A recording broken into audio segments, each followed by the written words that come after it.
যাকে যা বলার কথা সুরজিৎ দত্তের প্রয়াণে রামনগর এলাকা স্তব্ধ হয়ে আছে। বাজারহাট সবকিছুই বন্ধ।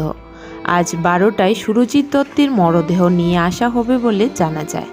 সংবাদ মাধ্যমের মুখোমুখি হয়ে কান্নায় ভেঙে পড়েন মণ্ডল সভাপতি।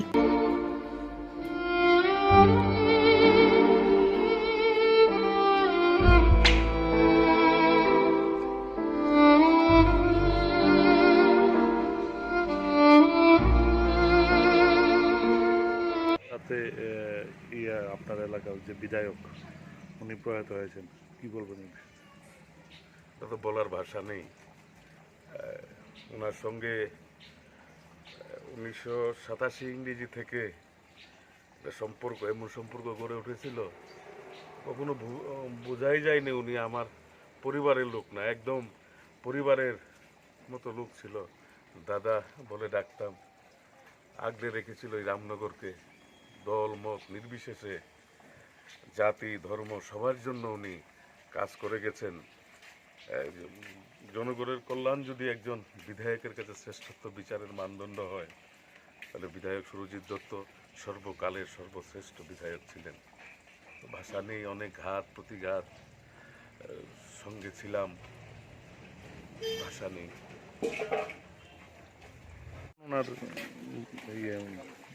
আনা হচ্ছে, ওনাকে দুপুর 12টায় আনা হবে ওনার বাসভবনে।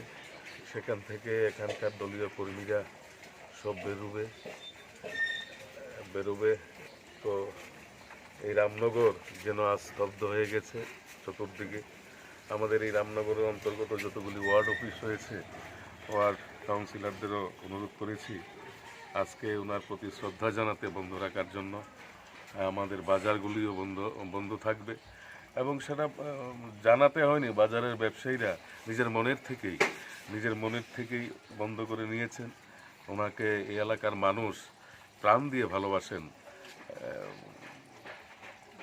আর সব সময় ওনার সঙ্গে থাকার সময় ওনার নিজেরই একটা কবিতা ছিল। উনি এই কবিতাটা খুব ভালোবাসতেন।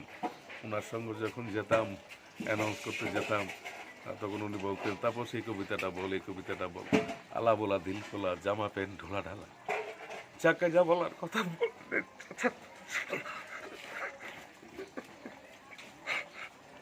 উনি খুব বলতে পারছি না কিছু।